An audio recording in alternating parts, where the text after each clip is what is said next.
September 23rd, Tuesday.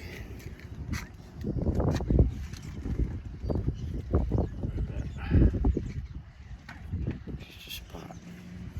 23rd, Tuesday, 2025. I'm stretching because I ran a cramp. So, we're in Kansas on the way back to Kansas City, and we're in a Walmart parking lot, and we pulled under this tree, and it's like loaded with birds that are roosting for the night. I don't know if you can hear any of that. And one of them defecated on Nikki when she got out, because we parked right under it at first. Ow. And now we moved over a spot. I don't know if you can hear that.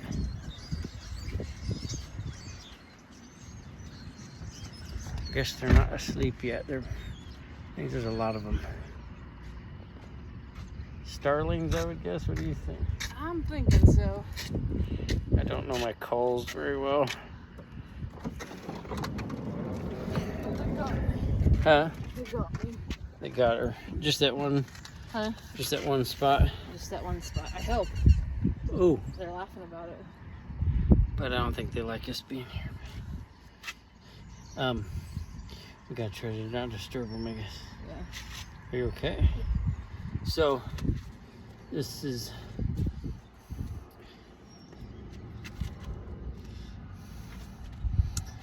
what we're doing. I ran, and then there was a sign at this little quote-unquote park that said there's all kinds of wild animals at the park, including rattlesnakes. And so it was a little nerve-wracking for an hour, but I guess we've been places that have venomous snakes before and didn't worry then, so I don't know. It's kind of a little swampy area. Gosh, those birds are making a racket. Oh, you're in the camera, is it? I need to close the grip. Okay. You got it? Yep. So,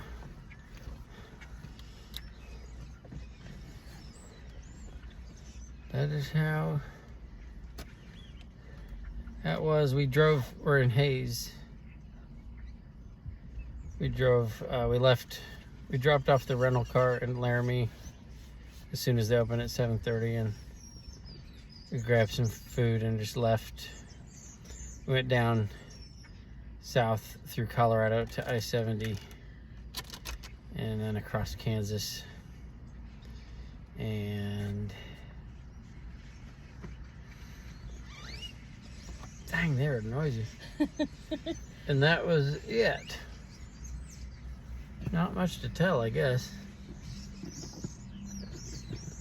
They gave us free coffee at the Kansas Visitor Center, and it was much better than the coffee at the Human Bean in Laramie, which was like just water. And then there was a Quick Trip in Colorado at some point, and we bought some coffee there, and it was like hot water. And sorry.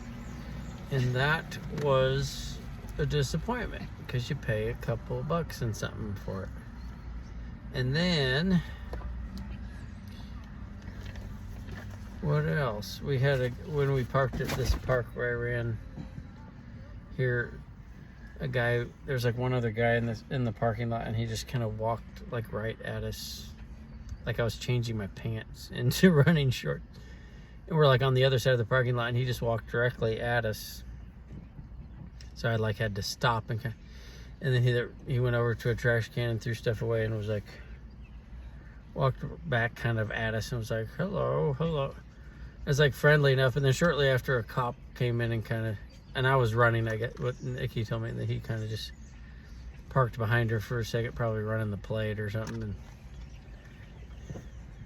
it's interesting. I guess we get some looks, sometimes. I guess you can see our back window covers gone, so you can see the shelves, and then if you look harder you can probably notice like maybe the curtains and stuff. But we need to get some better window covers just to draw less attention, and people get weird. I mean, I guess a lot of them are just curious, but it's just easier to not be noticed. It's a lot more efficient. So we started cooking some of our meals inside the van. We did that last winter too, but we started doing some of it in Laramie because we were getting like looks and stuff at somebody just pulled alongside us at parks and stuff, and maybe they're just curious, but you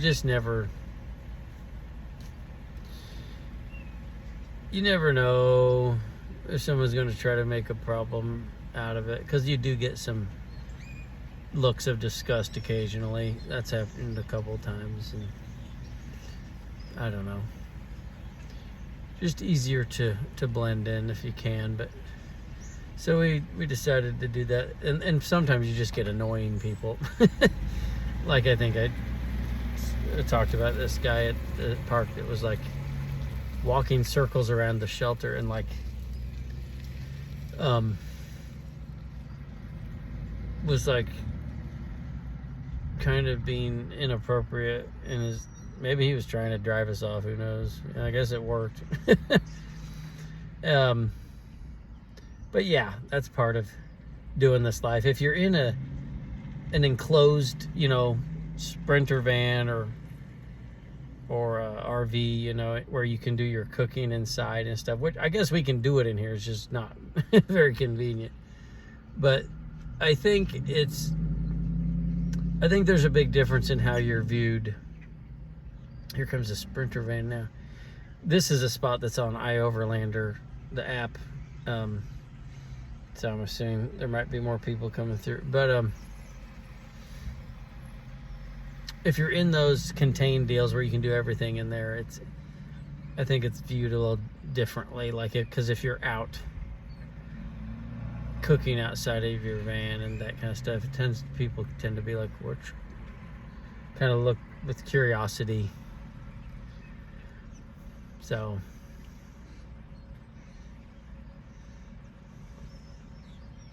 but anyway, we're about to go into an apartment, so we won't have that, I guess.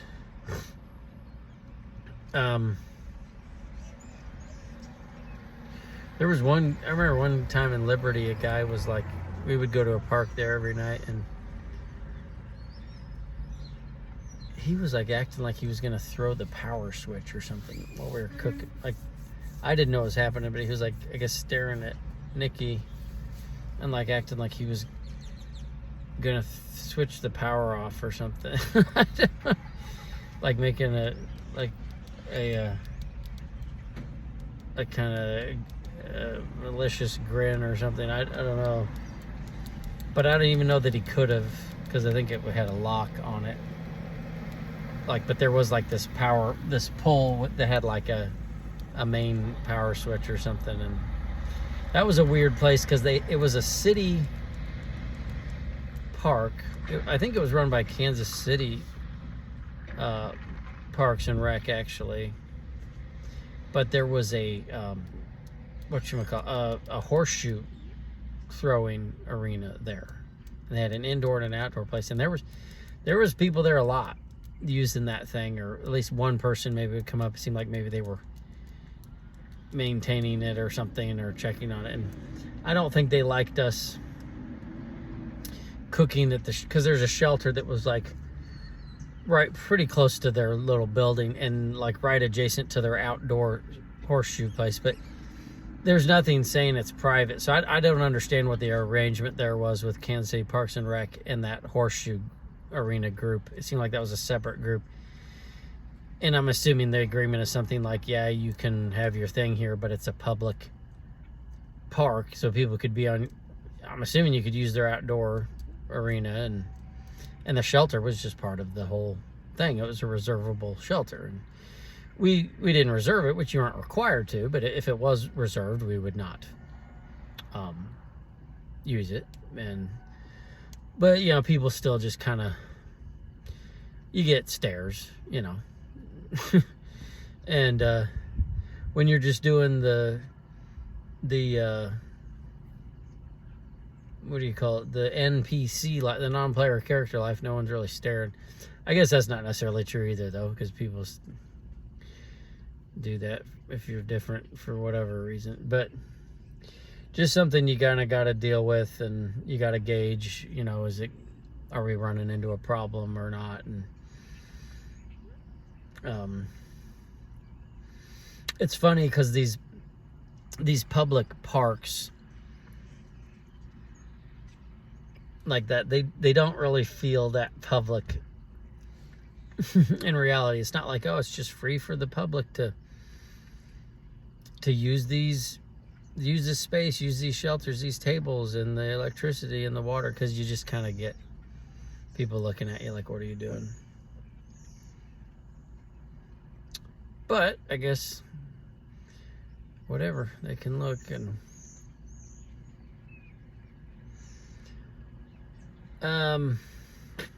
but yeah, we're just heading back, and we're at probably around 3,000 feet or something like that elevation. Kansas, western Kansas is still pretty high, like 3,000 to 4,000. We're probably down like 2,000 something. Western Kansas is like upwards around 4,000 feet. So it's actually pretty high still out there. So we're definitely lower than what we were at. So altitude acclimation is no longer a concern. I think I was acclimated up to, if the watch is even right, up to like 6,000 something, almost 7,000 feet. And so this should feel easier, you know, for a while. But we're gonna go. Our plan on going back to Laramie after a couple weeks or so, and we'll have to reacclimate and all that stuff. But it's warmer. It's still cool, I guess, here, but it's more humid. It's not as dry as in the air. It's kind of a gross feeling. Like on my run, even though it's cool out, I got sweaty, and it didn't really dry up easily like in Laramie. In Laramie, you just dry up, like, if you even really accumulate much sweat on you. But yeah, so that's gross. Kansas City's gross. it's just not a very good place, but that's fine. And yeah, so we should be rolling into town tomorrow, and then from there we'll just see what happens. We can start door dashing and doing stuff there. And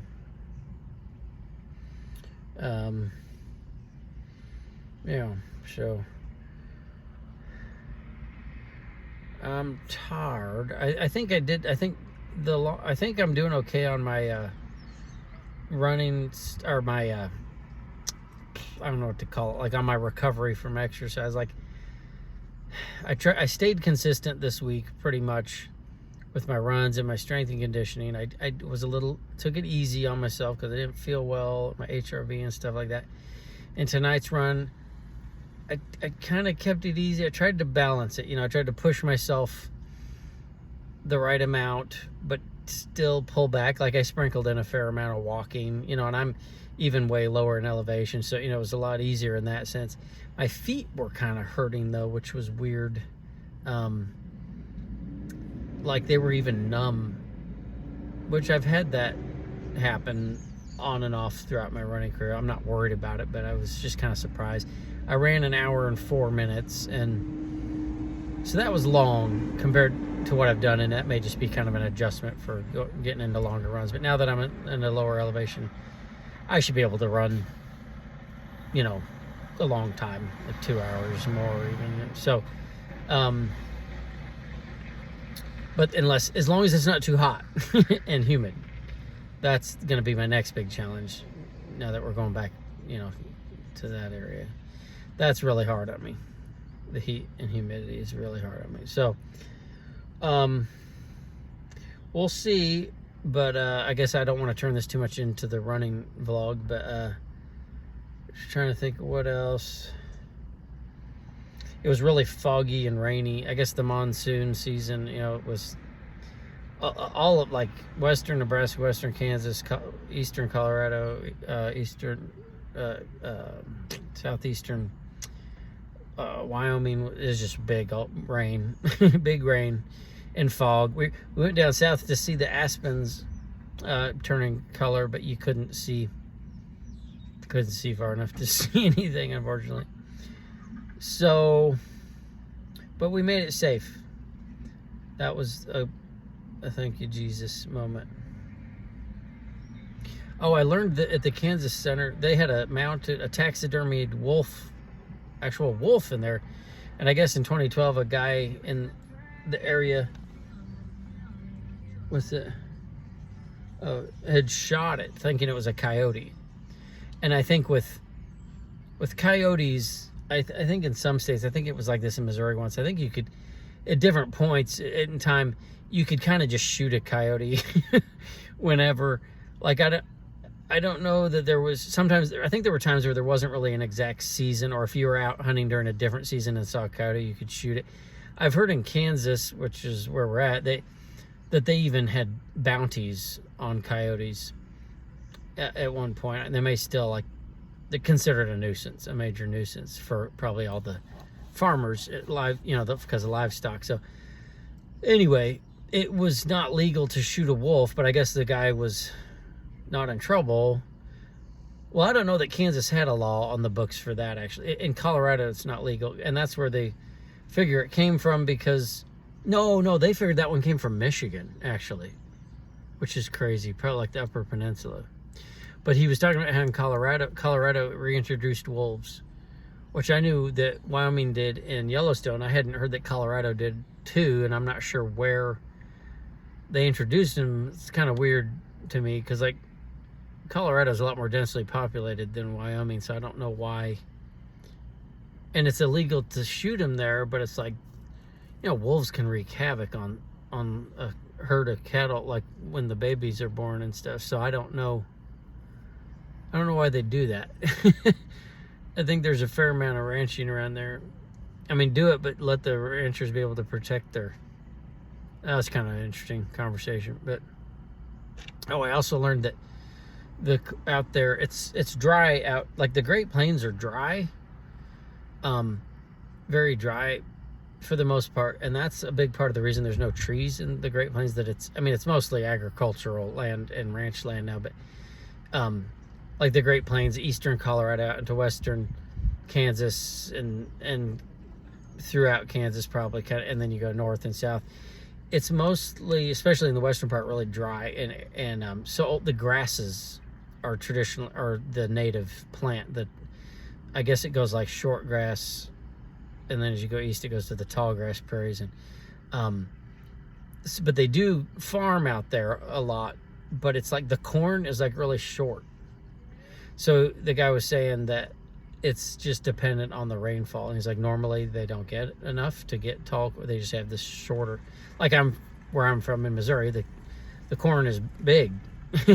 It's very tall and it looks very robust out there. It's just kind of this runty corn, but I guess it's enough worth it. You can get enough corn out of it to make it worth it for them. So, kind of interesting stuff you learn when you just start kind of questioning the world around you and getting curious and looking into it and stuff. But yeah, it's actually beautiful in western Kansas.